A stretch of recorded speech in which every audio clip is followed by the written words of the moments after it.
Hallelujah, praise the Lord. ஆண்டவராகிய இயேசு கிறிஸ்து நாமத்தினாலே உங்களை வாழ்த்துகிறேன்.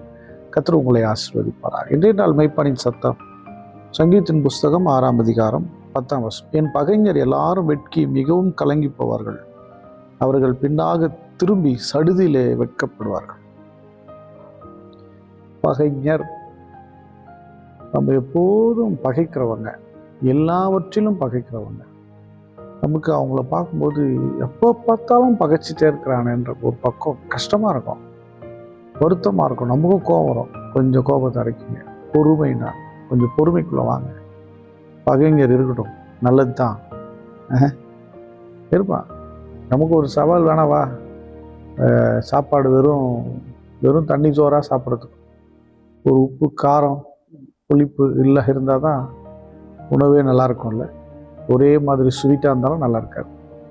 அதுபோல் பகைஞர் ஒருத்தர் 2 பேர் இருக்குது, நல்லது தான். விசுவாசம் வளரும், நம்பிக்கை வளரும், ஜெபம் வளரும், தைரியம் வளரும், வாழ்க்கையை கற்றுக்கொள்ள முடியும். அவங்களாம் இல்லைன்னா நம்ம கற்றுக்க முடியாது. நம்மளும் அதை எதிர்நீச்சல் போடணும். சொல்லுவாங்க பாருங்கள், உயிரோடு இருக்கிற மீன் தண்ணி இப்படி ஓடிட்டு இருக்கும்போது எதிர்நீச்சல் போட்டு மீன் ஏறுமா, ஆனால் செத்து போனவன் அது கூட போயிடுவான். அதனால் பகைஞர் இருக்கிறார்கள், இவங்க இருக்கிற அவங்க இருக்கான்னு பார்க்காம நீங்களும் நானும் உற்சாகத்தோடு செயல்படுவோம். ஆமாம், தாவீதுக்கு நிறைய பகைஞர்கள், யோசேப்புக்கு பகைஞர்கள் இல்லை. பகைஞர் யாருக்கெல்லாம் இருந்தாங்களோ அவங்களாம் கொஞ்ச காலத்தில் அச்சீவ் பண்ணாங்க. மொர்தெகாய்க்கு பகைஞர்கள். ஆமாம், தேவனுடைய ஜனங்களுக்கு நிறைய பகைஞர்கள். ஆனால் தேவன் கூட இருப்பார். ஹல்லேலூயா. நீங்கள் தேவனுடைய பிள்ளையா? அவர் தான் நம்புறீங்களா? அவரை விசுவாசிக்கிறீங்களா? அவருடைய வார்த்தையை நம்புறீங்களா? பைபிள் படிக்கிறீங்களா? தியானம் பண்ணுறீங்களா? வசனம் உங்களோடு பேசுகிறதா? நீங்கள் அந்த வார்த்தையின்படி நடக்க விரும்புகிறீங்களா? பகைஞர் இருக்கிறாங்களா? இருக்கட்டும்.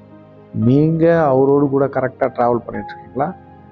உங்கள் பகைஞர்களுக்கு முன்பதாகவே வசனம் சொல்லுகிறது, பகைவருக்கு எதிரே. சங்கீதம் 23 ரொம்ப அழகாக எழுதி வச்சிருக்காரு. சங்கீதம் 23 என் சத்துருக்களுக்கு முன்பாக எனக்கு ஒரு பந்தியை ஆயத்தப்படுத்தி என் தலை எண்ணெயால் அபிஷேகம் பண்ணுகிறேன், என் பாத்திரம் நிரம்பி வழி. என் சத்ரு, என் பகைஞன், அவனுக்கு முன்னாடியே என் தலையை அபிஷேகம் பண்ணுறேன். சத்துருக்களுக்கு முன்னாடி யோசேப்பை உயர்த்தினார். சத்துருக்களுக்கு முன்னாடி, பகைஞர்களுக்கு முன்னாடி மொர்தெகாயை உயர்த்தினார். ஆமாம், உங்களை உயர்த்த மாட்டாரா? உங்கள் பகைஞருக்கு எதிராகவே நீங்கள் உயர்த்தப்படுவீங்க. அவங்க வெட்கப்பட்டு போவான். மொர்தெகாய் வெட்கப்பட்டு போனான். உங்களுடைய உயர்வு அவங்கள வெட்கப்படுத்தும். உங்கள் உயர்வு உங்கள் வாழ்க்கை மகிழ்ச்சி கொண்டு வரும். பகைஞரை பற்றி கவலையே படாது, அதை பற்றி நீங்கள் யோசிக்காதீங்க. ஆனால் கவனிங்க, யோசிக்காதீங்க. என்னென்ன பண்ணுறான்னு பார்த்துக்கிறீங்க, என்னென்ன பண்ணுறாங்கன்னு பார்த்துக்கிறேங்க. கவலைப்படாதீங்க, பயப்படாதீங்க. கர்த்தர் கூட இருப்பார். யெகோவா ஷாலோம், வெற்றியின் தேவன். யாவே ஷாலோம், வெற்றியின் தேவன் நம்ம கூட இருக்கிறார். யெகோவா சமாதானத்தின் தேவன் நம்மோடு இருக்கிறார்.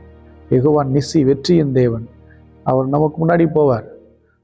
வசனம் சொல்லு, சத்ரு வெள்ளம் போல வருவானா, ஆவியானவர் கொடியேற்றுவாராம். அல்லேலூயா.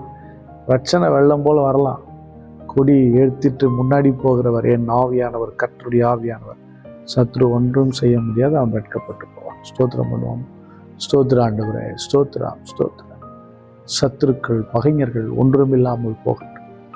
நீங்கள் எல்லாம் பார்க்குறீங்க, அவங்களுக்கு முன்னாடி பகைஞருக்கு எதிரே எனக்கு ஒரு பந்தியை ஆயத்தப்படுத்தி தலை எண்ணெயால் அபிஷேகம் பண்ணுகிறவரே, ஸ்தோத்திரம் ஸ்தோத்திரம். பரிசுத்த பிதாவையும் ஸ்தோத்திரிக்கிறோம். பார்க்குற ஒவ்வொருவரையும் ஆசீர்வதிங்க.